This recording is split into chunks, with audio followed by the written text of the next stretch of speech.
Hello everyone, and welcome to my chatty, sassy channel here on YouTube. And today I'm going to be doing a luxury shopping vlog in Nashville. But thought that would also start it out with a little bit of a Q&A, getting ready with me. And make sure to hit that red subscribe button down below so that you don't miss any videos that I upload.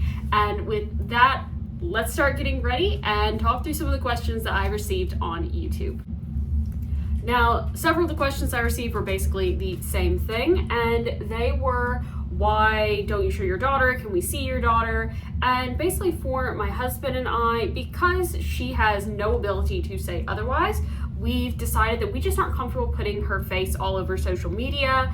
And even though I have a very small YouTube channel, it's still important to us to protect her privacy for her until she is wanting to show herself and in ways that she wants to show herself, and we feel that that's important just to protect her until she is old enough to make that decision for herself.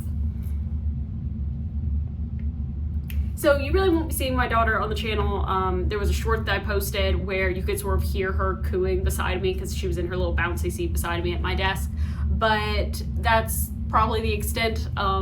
It might be that if I'm doing a travel vlog or something like that, she's somewhat visible, but really we just want to keep her private. That doesn't mean I don't want to share family moments, and so there will be times where I post pictures, but her face will be covered in those pictures when I do that. The next question that I got was about things that I'm really liking right now, things that are top of my wish list, and I definitely think that a new pair of shoes and a new bag are on my wish list. When it comes to which ones I am considering, I had been looking at some Louboutins, but with Amelia from Amelia Rose's Closet having issues with her Louboutins that she's gotten recently, with Nick from NJS having issues with his Louboutins breaking, it's one of those things where I've just kind of put a pause on Louboutins. But there are a couple of Dior shoes that I'm really interested in. If you want to see those, check out my video on the 5 luxury items that I'm loving right now. That's going to be linked down below. The other thing is bags, and in that video I mentioned a bag from Dior that I'm really loving. Also not mentioned in that video because in the previous one, things I liked but wouldn't buy, I'd said the Chanel 25. And everyone was jumping in the comments. I had a lot of people sending me DMs who have the bag, and they're just like, look, we thought the same way, but we have this bag. We love this bag. We think that you would love this bag.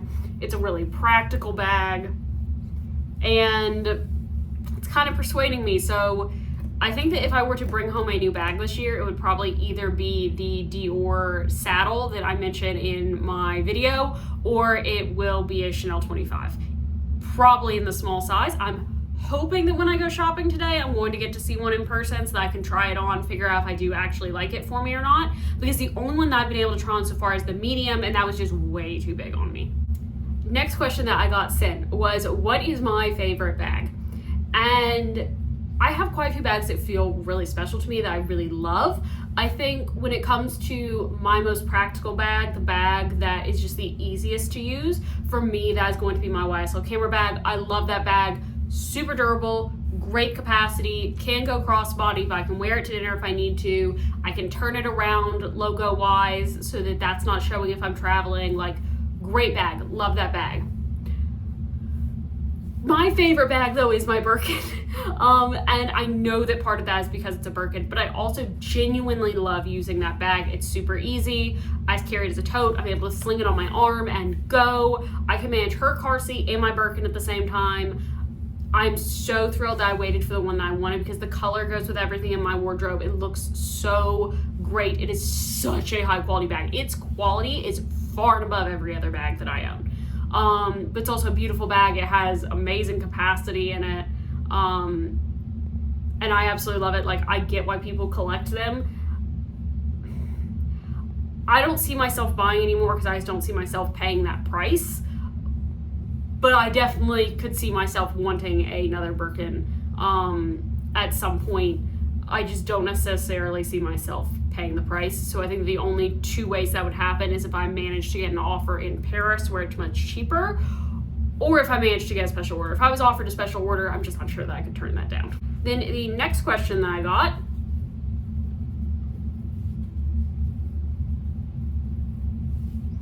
was a question asking me how my perspective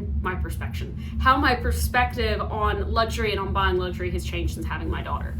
And I think there's been a shift, but it's not necessarily related to luxury itself. I think that having her really allowed me to be very accepting of myself, because I feel that I need to be very accepting of myself, and I need to very much be authentically me and be very proud to be authentically myself, because I want that to be her example. So often as women in particular, we can be very hard on ourselves, on how we look, on how we dress, on how we're perceived.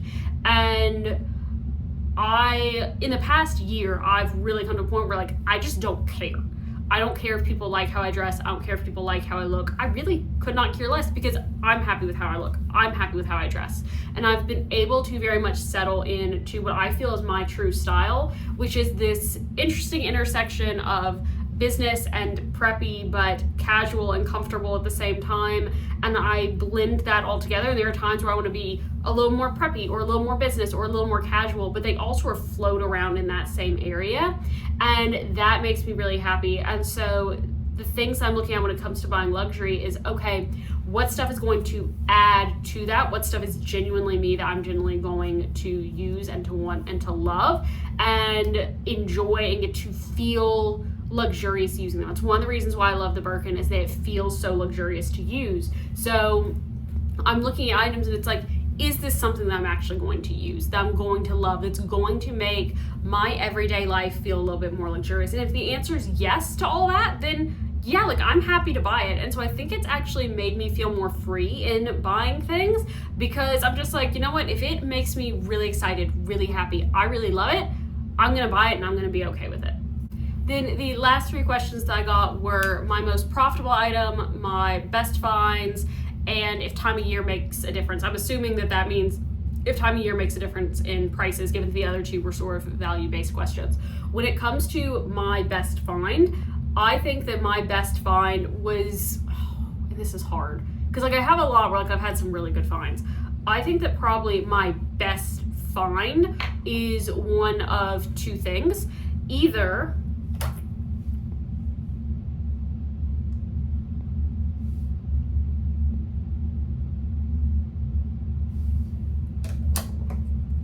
it's either got to be my one-of-one Strathberry clutch in Black Mock Croc that I love. I'll link that unboxing down below.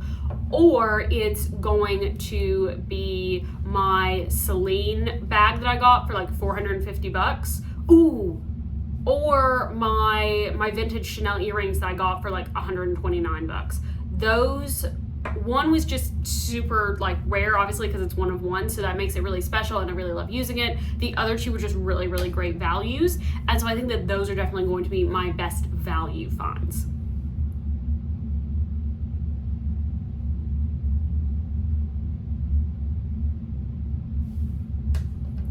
When it comes to my most profitable items, most items that I end up selling, I don't make a profit on.